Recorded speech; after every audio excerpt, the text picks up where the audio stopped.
Hi, people. Thank you for stopping by at Building Wealth with Rajeev. Hope you're doing well. Last week was a good one. I had a great chat with Brian Feroldi. Brian Feroldi works with Motley in the United States. He specializes in healthcare and technology. He's extremely well respected in the investment community. On Twitter alone, there are about 100,000 people looking for his advice. I began by quizzing him what is his mission.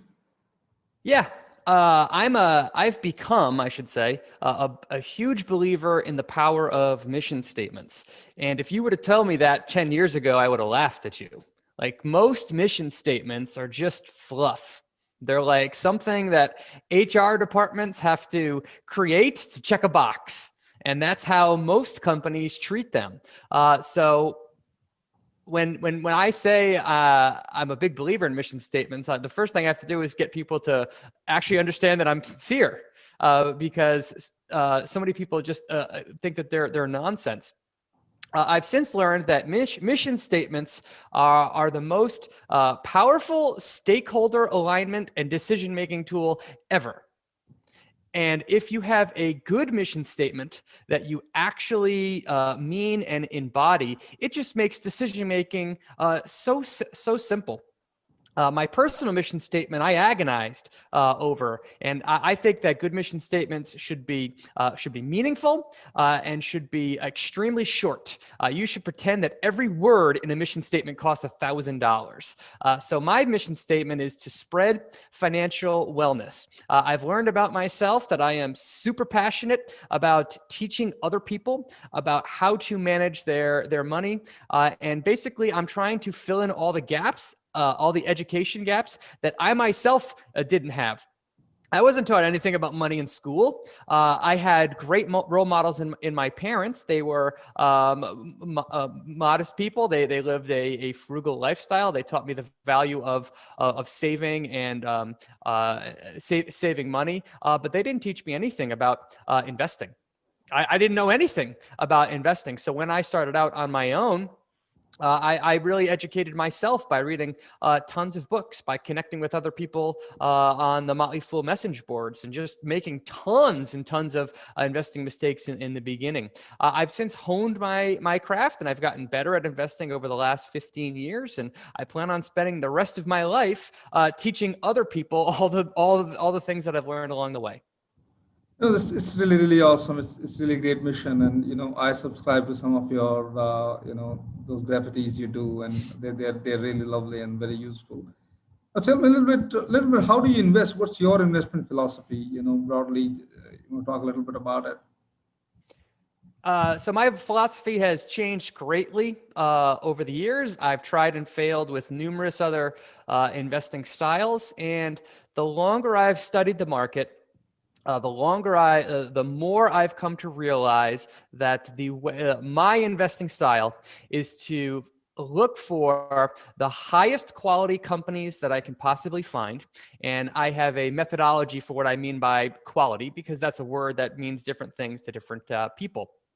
When I say quality, I mean recurring revenue, a wide and expanding moat, a huge opportunity, a great management team, a culture that is on a mission, a history of outperformance, the ability to launch new products and new services, low dilution, strong returns on capital, et cetera, et cetera, et cetera. It's a Those are the long things list, that though. yeah, it's a long list of things that I look for in businesses.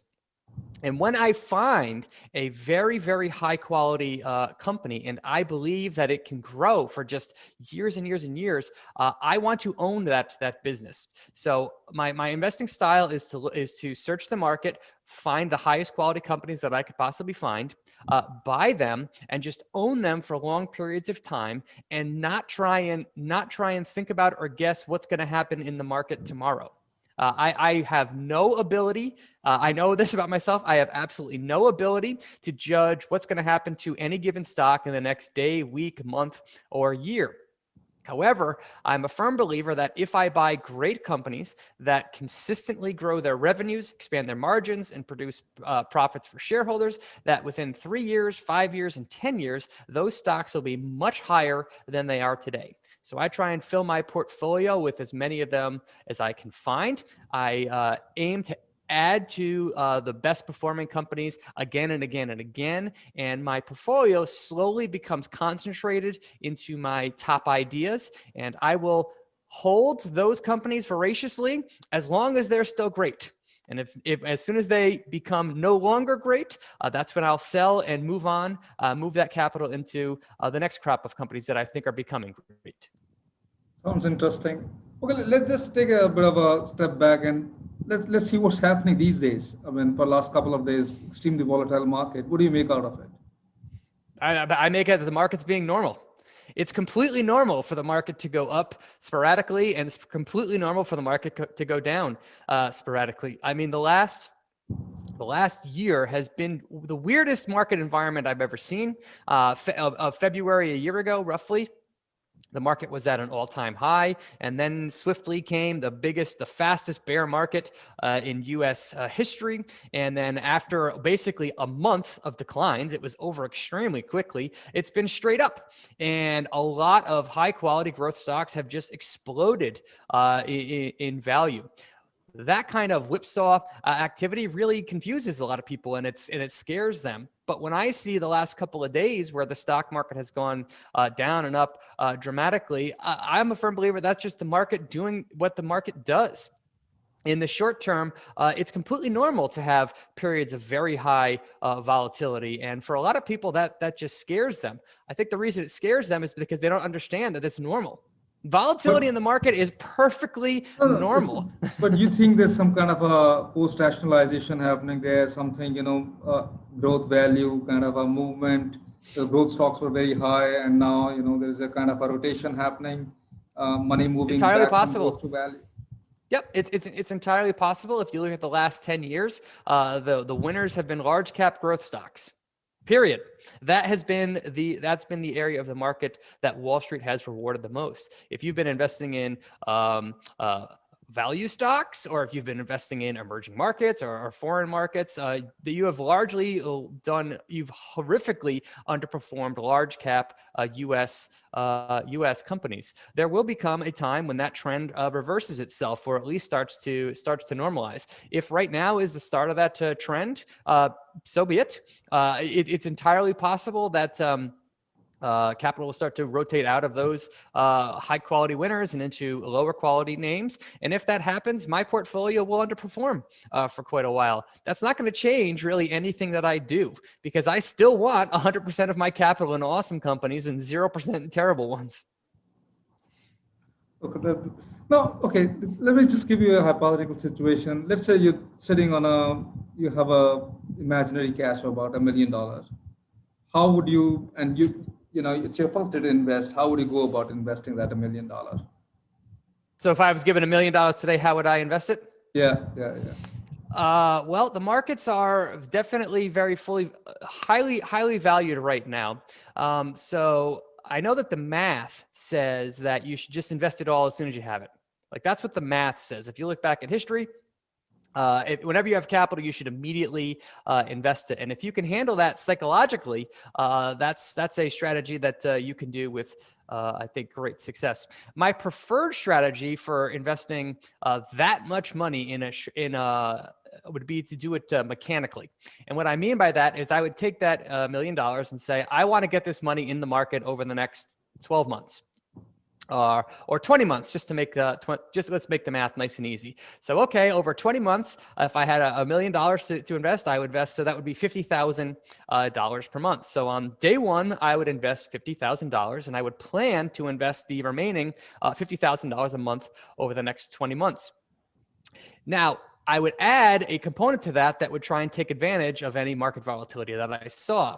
So I would note whatever the value of the stock market is today. And I would say, okay, my plan is to either invest exactly $50,000 in 1 month, exactly in 1 month, or I will accelerate that if the market declines 50% by 5% or 10% or some number. I would probably choose 5%.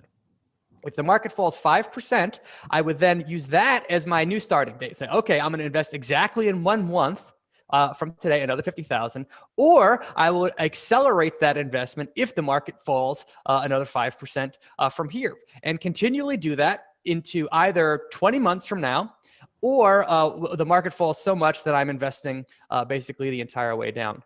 Doing that eliminates a lot of the when should I invest, and it also allows the investor to take advantage of any short-term volatility that they would potentially encounter. But again, that's one A bit potential like dollar cost strategy. averaging, isn't it?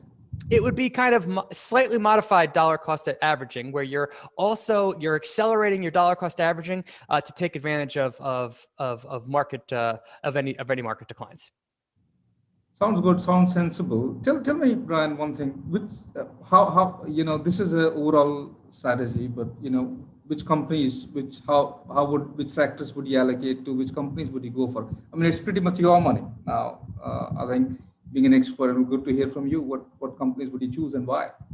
Yeah, so my kind of sweet spot of investing is kind of companies that are between $1 billion and $20 billion, roughly. That is the rough area that I am looking to deploy new capital, although not exclusively. The amazing thing is, if you take a company like Amazon, when Amazon was a $160 billion company, it went on to 10x from 160 billion. Apple 10x from 220 billion. So what I am looking for in an investment, or how I would deploy capital today, would be to look for companies that I would say, I like everything about this company. I think that 5 and 10 years from now, this company will be significantly bigger than it is today. And given the size of the market cap and the opportunity, if I'm right about this investment, I believe that a 10x return over a 10-year period is entirely possible.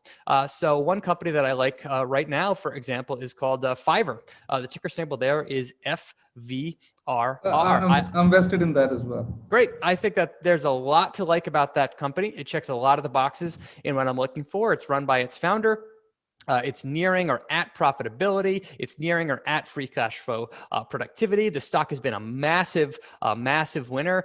They are one of the leaders in their industry. They are grabbing market share from the traditional way of doing things. And I think they're a natural beneficiary, a long-term permanent beneficiary of the shift to remote work. So that's a company that's, and the market cap of that company today is about $10 billion. Yes, 10, 11. So I'd ask myself, okay, if this company continues to succeed, could I see this business being worth $100 billion in 10 years?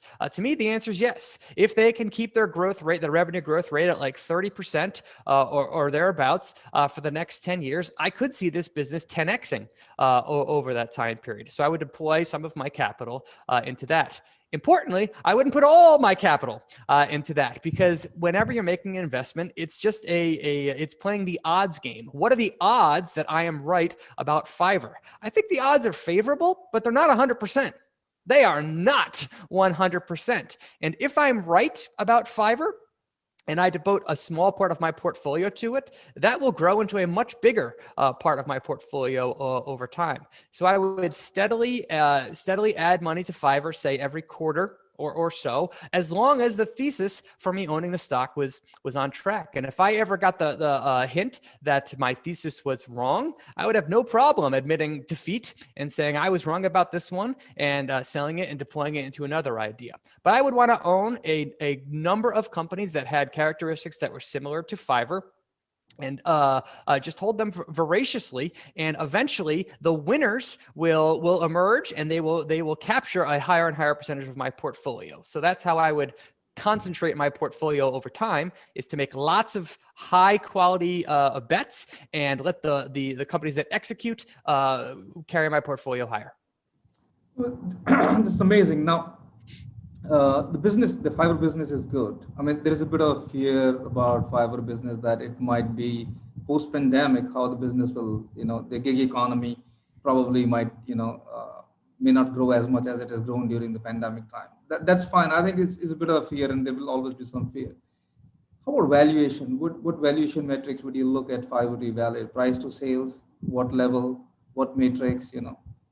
Yep. So valuation is very much an art and not a science in my opinion. And again, it totally depends. If you look at the valuation of Fiverr right now, according to Yahoo Finance, it's currently trading at 54 times sales and about 1,700 times forward earnings. And if you look at those numbers, boy, do they seem scary. Those are very, very generous valuation Yeah. multiples. But that's telling me is that Wall Street is assuming that this company is going to continue to succeed for a long, long time. When it comes to Fiverr and the valuation, if you agree that it's a good stock, I would have no problem buying some today, because what I'm focused on is the market cap and the opportunity. Again, the market cap here is 10 billion.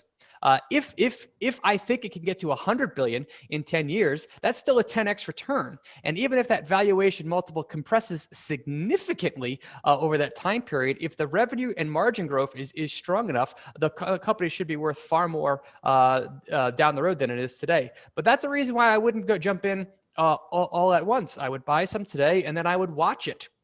And I would see, is my thesis correct about this company? But if Fiverr succeeds in growing its revenue 30%, 20 or 30% compound annual growth rate over the next 10 years, today's valuation will look completely reasonable in hindsight. But that's really hard to do. If you look back at the biggest winners over the last 10 to 20 years, I mean, how many times could you have said Amazon, overvalued right now, trading at 1,000 times earnings, and that was 100 bags ago? Like literally, Amazon looked expensive the entire way up. So I would, again, focus mostly on the market cap and where I think the market cap could be, and pay attention to valuation, but not let it dictate my decisions.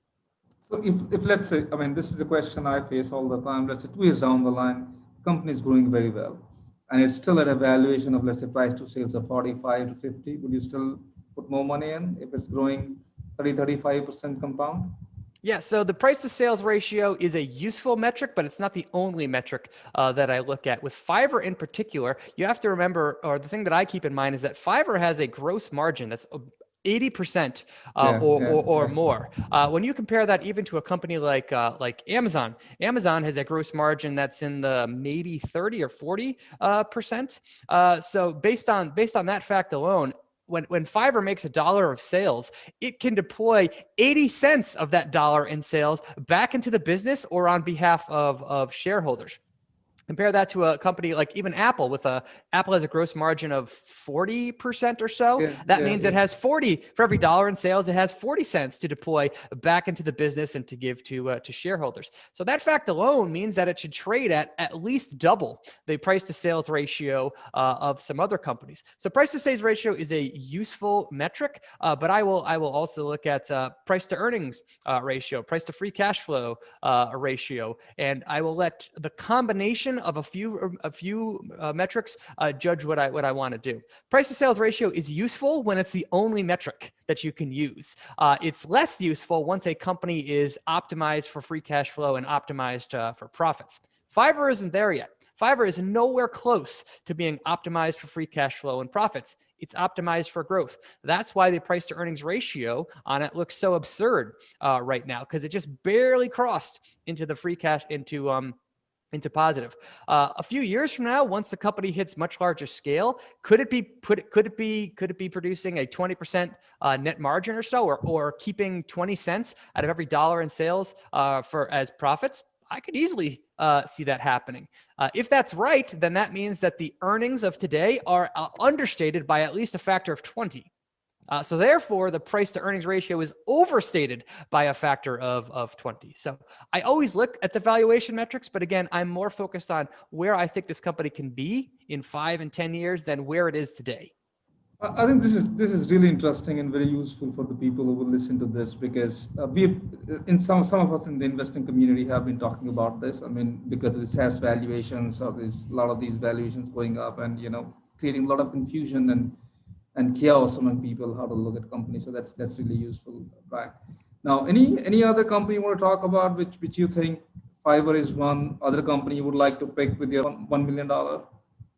Oh yeah, I mean, I would look for a smattering of companies that are in that $1 to $20 billion roughly range, and things ones that I think can grow for a long period of time. One company that's Fiverr like is Etsy.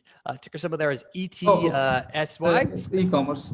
Yeah, that's a roughly 26 billion dollar company, so about twice the size of Fiverr. But this is another company that benefited hugely from COVID-19, and they just signed up record amounts of users. I myself am a happy Etsy customer.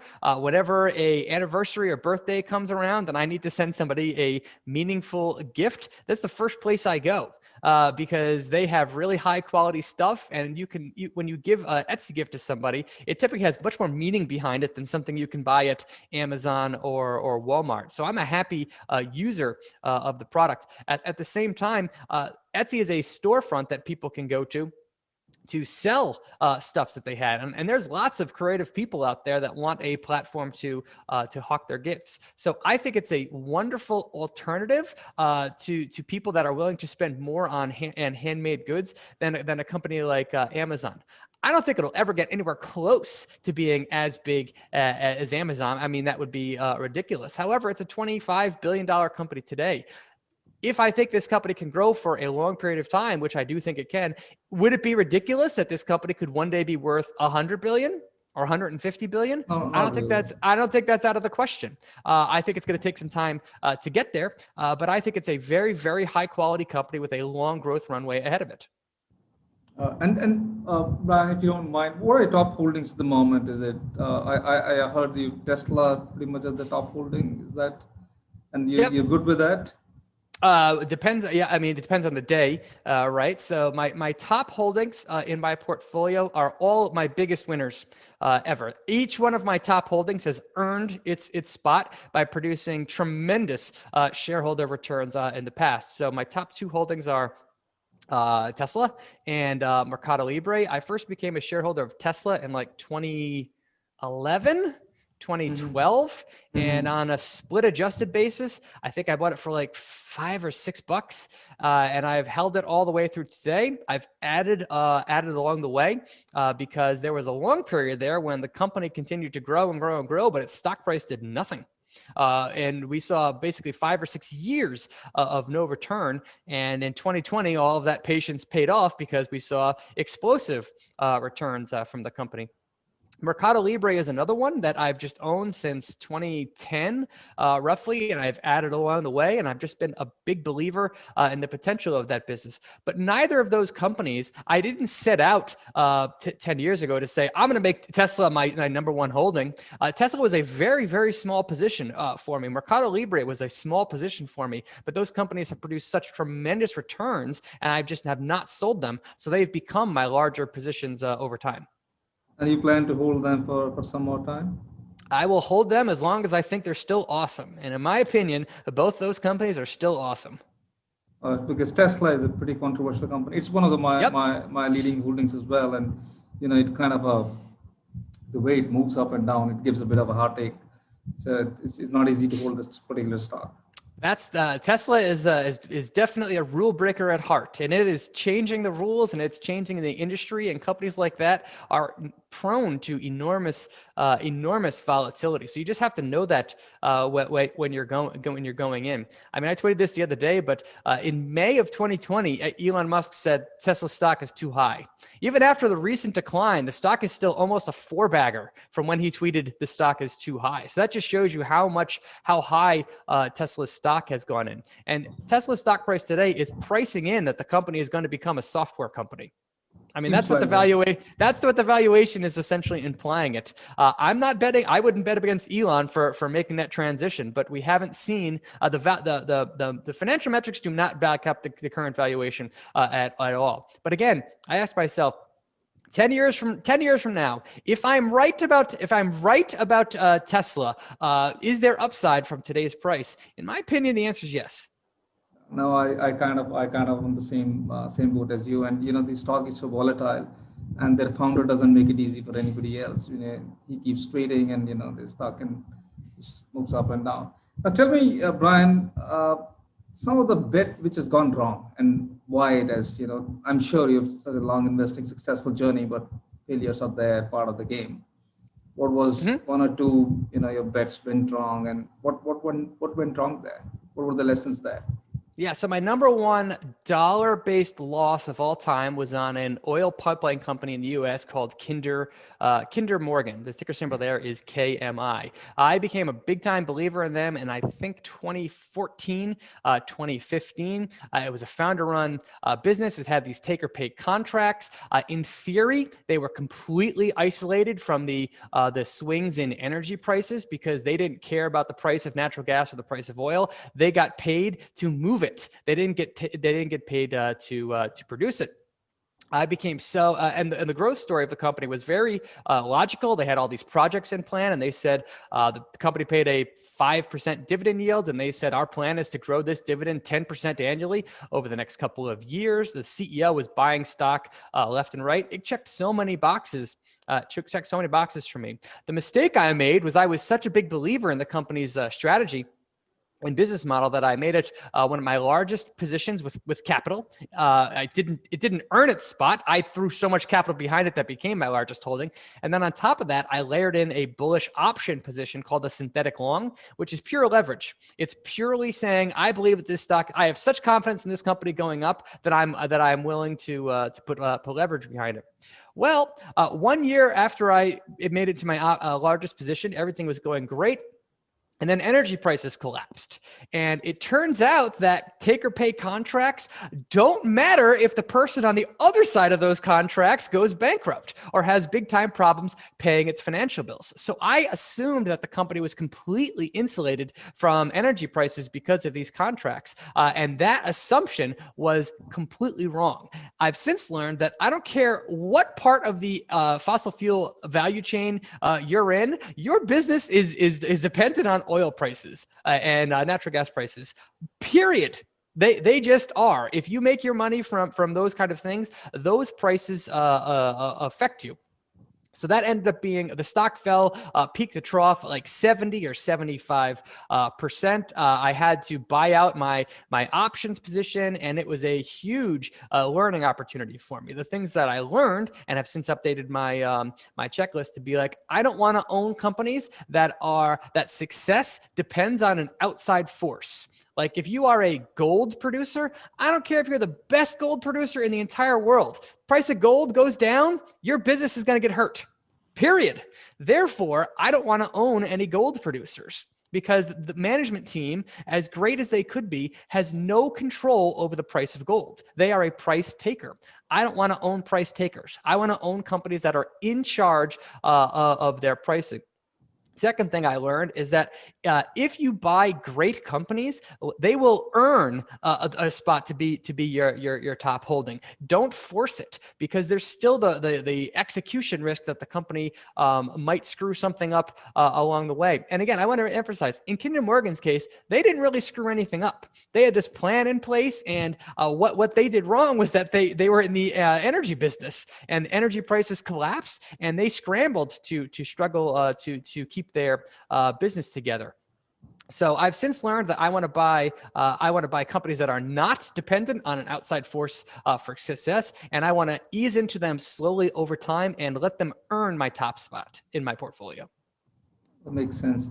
Now, tell me, Brian, and I face this question sometimes. How do you judge your success as an investor?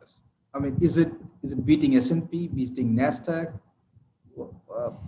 How do you judge, how do you feel good about investing? I mean, the process is great. It's fantastic finding this, that, looking through the reports. It's amazing. But the end outcome, what's your personal matrix? Yep. So if you talk to a lot of people, they think that stock picking is a complete waste of time. They think you can't pick stocks that beat the market. Only a handful of people on earth have ever been able to, and you should just throw your money into the index fund. I'm a huge fan of index funds. I recommend them to everybody that asks me for investment advice because there's no thinking, no learning, no anything, and you are just guaranteed or as close to guaranteed as possible to earn satisfactory returns over time. So if I'm going to spend extra time looking at companies, dissecting companies, valuing companies, and trying to add, it better result in either a much lower risk profile for myself or higher returns than the market.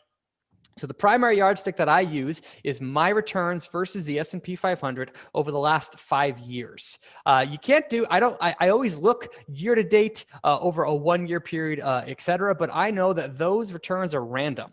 I could pick great companies, and if there was a sector rotation, like you said before, from high quality into value, my stocks are going to underperform, period. They're just going to underperform over a 1 or even 3 year period. So if I am outperforming the S&P 500 over a rolling 5 year period, that's the primary thing that I'm trying to do. And if I failed to do that, then that meant that I spent a lot of time and a lot of energy to make less money. And that's a really bad combination there. So that's the yardstick that I'm primarily going for. Your yardstick is S&P, not NASDAQ. Yep, S&P 500. Because I have to ask, what would I be invested in if I wasn't investing in what I am? Okay. And now I would probably be investing in either the S&P 500 or the total stock market index. Again, something that's just like no thinking, no anything, just throw it in there and let it ride. So my primary yardstick is the S&P 500.